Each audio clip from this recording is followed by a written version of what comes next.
मारुति 800 को लेकर नई पीढ़ी को शायद उतना ना पता हो, लेकिन 40 या उसको पार कर चुके उम्र के लोग इस गाड़ी की अहमियत को अच्छे से समझते हैं। मतलब भारत की पहली आधुनिक कार की सोच के साथ संजय गांधी ने यह प्रोजेक्ट शुरू किया था।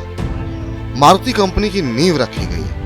1983 में मारुति 800 लॉन्च हुई और ऑटो सेक्टर में देश का गौरव बन गई। तब से 2014 में फेज आउट होने तक इस कार ने पीछे मुड़कर नहीं देखा और ना ही इस कंपनी यानी मारुति ने। देश के ऑटो सेक्टर पर मारुति का दबदबा या इसकी पकड़ कभी कमजोर नहीं पड़ी।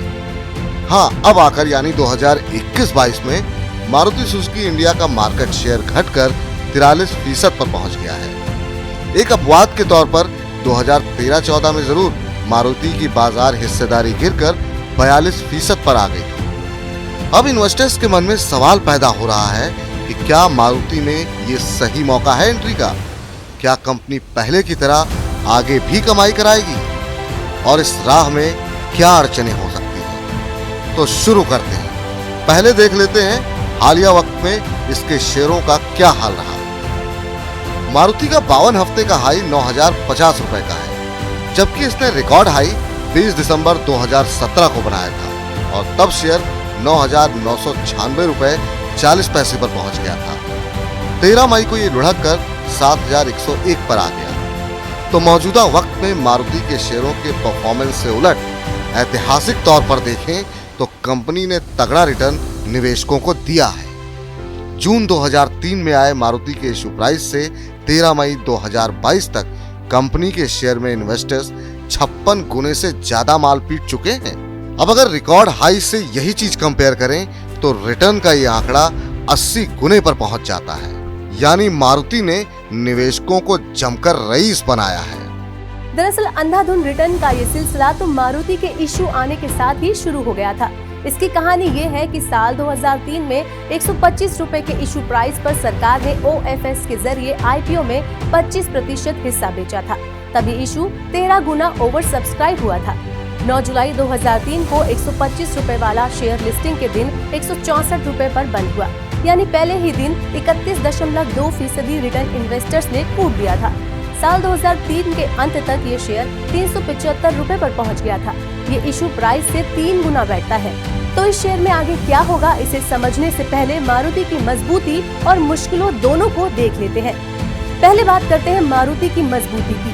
तो भाई, मारुति देश की सबसे बड़ी ऑटोमोबाइल कंपनी है। कंपनी के 15 लाख सालाना क्षमता के कुल 4 प्लांट है। इसमें 3 गुरुग्राम में और 1 मानेसर में है। मारुति की पेरेंट कंपनी सुजुकी ने फरवरी 2017 में गुजरात में प्लांट शुरू किया है, जहां से उसका सारा उत्पादन मारुति को जाता है। यानी 5 प्लांट मारुति की कुल 22.5 लाख यूनिट की सालाना क्षमता को पूरा करते हैं। अब मारुति ईवी पर भी फोकस कर रही है। गुजरात प्लांट से साल 2025 तक ईवी और 2026 तक बैटरी उत्पादन के लिए 10,440 करोड़ रुपए के निवेश का ऐलान मारुति ने इसी साल मार्च में किया है। मारुति ने 14 मई 2022 को सोनीपत प्लांट के पहले फेज पर 11,000 करोड़ रुपए के निवेश का ऐलान किया है। चलिए बात करते हैं मारुति के सेल्स के नंबर्स की। अब कंपनी के सेल्स के नंबर भी देख लेते हैं। पैसेंजर व्हीकल 84%, कमर्शियल व्हीकल 2% और एक्सपोर्ट का हिस्सा 14% है। लगे हाथ तिमाही सेल्स आंकड़े भी देख लेते हैं।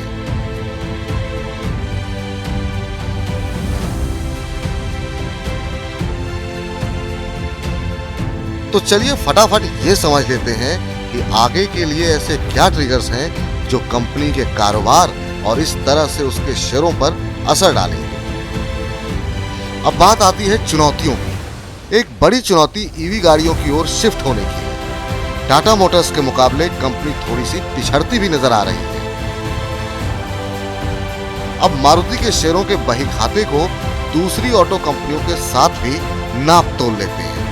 इक्विटी पर रिटर्न के मोर्चे पर मारुति, महिंद्रा और टाटा दोनों से काफी आगे है। इसी तरह प्रॉफिट ग्रोथ में भी कंपनी दूसरों से बेहतर है। मारुति के कर्ज का आंकड़ा भी राहत देने वाला है।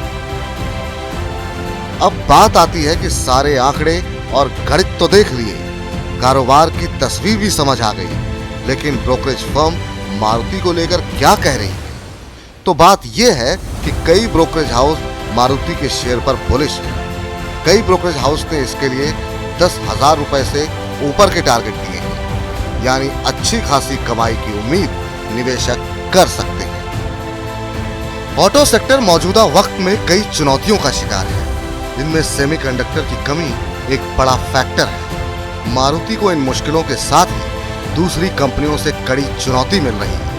हालांकि कंपनी अपने दबदबे को बरकरार रखने के लिए तेजी से कदम उठा रही है। अब ये आने वाले वक्त में पता चलेगा कि कंपनी इसमें कितनी सफल होती है और इसी पर कंपनी के शेयरों का परफॉर्मेंस भी टिका होगा।